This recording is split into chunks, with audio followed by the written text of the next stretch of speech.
ओम तत्व सत्य। गीता का 3रा अध्याय 12वां श्लोक।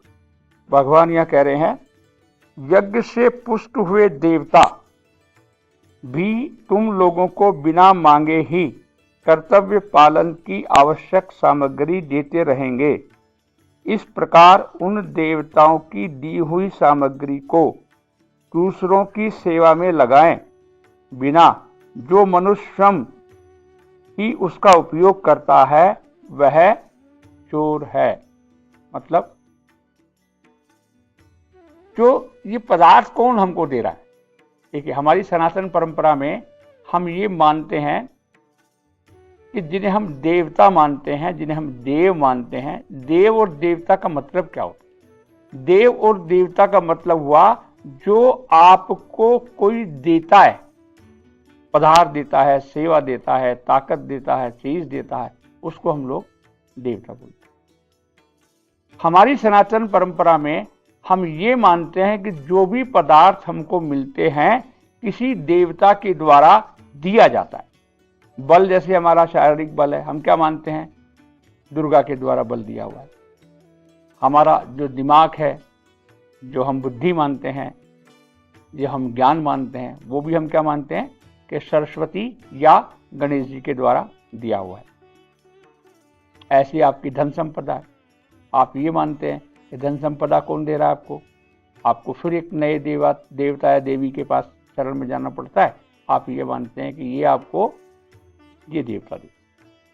इसी तरह इस प्रकृति के शरीर को जब हम चलाते हैं, इस प्रकृति के शरीर को चलाने वाले भी 24 प्रकार के देव हमारे शरीर में एक एक अंग की शक्ति को दे करके उसको चलाते हैं। मतलब चलाने वाला कौन है, देव है।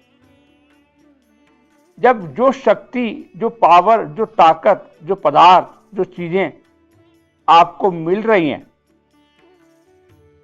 और जिनका उपयोग किस लिए आपको करना है, अगर आप उन सभी पदार्थों का, सभी व्यक्तियों का, सभी चीजों का उपयोग सिर्फ अपने लिए ही कर रहे हैं तो आप ईमानदारी नहीं बरत रहे हैं, क्योंकि आपको भी वो चीजें किसी से मिली हैं, आपकी नहीं है। आपको जो कुछ भी मिल रहा है वो इस संसार में किसी ना किसी देव से, या देव ना भी मानो आप तो किसी न किसी प्रकृति के द्वारा ही दिया जा रहा है। आप खाली हाथ आते हैं, सब कुछ कहां से पाते हैं, इसी संसार से पाते हैं। तो क्या आपका फर्ज नहीं बनता क्या कि जो संसार से आप चीजें प्राप्त करते हैं, जो जो जिसका हिस्सा है, उसको बिना दिए ही आप उसका पूर्ण उपयोग अपने लिए ही करेंगे तो आप क्या कहलाएंगे, चोर कहलाएंगे।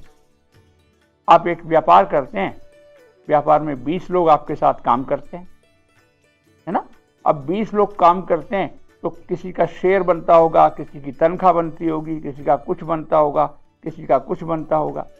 यदि सबकी सेवा लेकर के आप अकेले ही उसका उपयोग करेंगे तो चलेगा, नहीं चलेगा।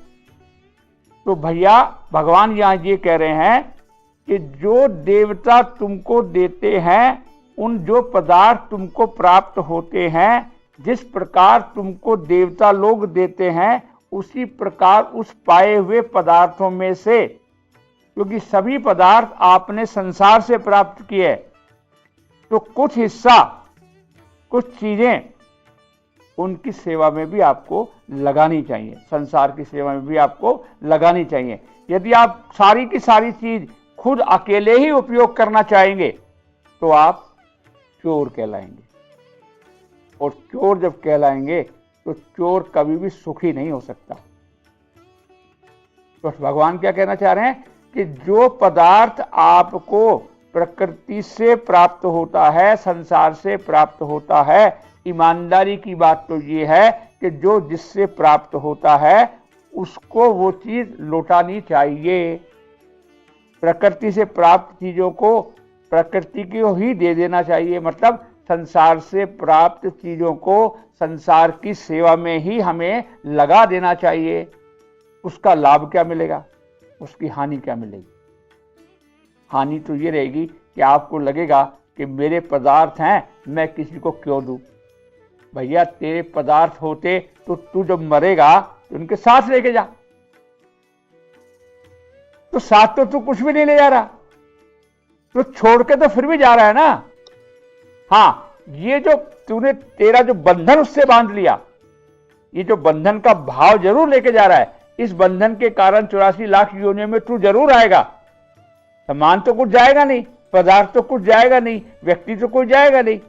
तो इनको पूरा करने के लिए हमारे यहां सनातन धर्म में 5 प्रकार के यज्ञ बताए। उन 5 प्रकार के यज्ञों को तू करेगा तो उन तमाम देवों से, मतलब इस पूरे प्रकृति से जो तूने पदार्थ प्राप्त किए थे, उनकी सेवा हो जाएगी और तू बंधन से मुक्त होकर के ज्ञान को प्राप्त कर लेगा। कौन कौन से 5 यज्ञ हैं? देखिए, पहला यज्ञ है ऋषि यज्ञ, देव यज्ञ, भूत यज्ञ, पितृ यज्ञ और मनुष्य यज्ञ। ये 5 प्रकार के हमारे यज्ञ बताए सनातन धर्म में। यदि आप इन 5 प्रकार के यज्ञों को नित्य करते हैं तो आपने जो पदार्थ देवों से या संसार से प्राप्त किया था, उसका हिस्सा उसको लौटा करके आपने अपने कर्तव्य की इतिश्री कर ली और आप अपने कर्तव्य के अनुसार निष्काम भाव से कर्म करते हुए इन यज्ञों को रोज कीजिए। आपका जीवन यदि आपको सफल बनाना है, ज्ञान को प्राप्त करना है, आनंद को प्राप्त करना है, सुख को प्राप्त करना है, तो भैया संसार की चीज संसार की सेवा में लगा दीजिए।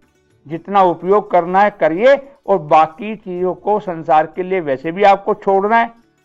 2 प्रकार से छोड़ना होता है। देखिए, मेरी जेब में 5,000 रुपया है ना, या तो मैं 5,000 रुपये किसी को दान में दे दूं, एक तरीका। और दूसरा तरीका, वही कोई व्यक्ति लुटेरा आ जाए और मेरे यहाँ रिवाल्वर लगा दे और कहे भैया शर्मा जी ये 5,000 दो, तो देने तो मुझे उसको 5,000 फिर भी पड़ रहा है।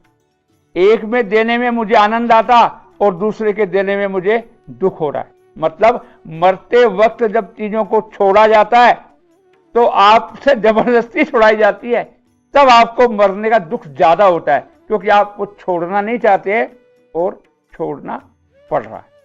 यदि यही पदार्थ आप अपने हाथ से संसार की सेवा में लगा देंगे तो आपको वो पदार्थ देते वक्त दुख नहीं होगा, बल्कि उन्हीं पदार्थों से आपको आनंद की प्राप्ति होती है। गीता आपको यही सिखाती है कि किस तरह पदार्थों का उपयोग संसार की सेवा में करें और अपने आप को मुक्त करें। तो बिल्कुल सरल विधि है। संसार की चीज संसार को लौटा दीजिए, जितना उपयोग किया और नहीं उपयोग किया तो संसार की चीज संसार को लौटा दी, और यही निष्काम भाव कर्तव्य कर्म आपका बन जाएगा। और गीता का एक उद्देश्य जो आपको कर्तव्य कर्म कराने का है वो भी सिद्ध हो जाएगा। ओम तत्सत।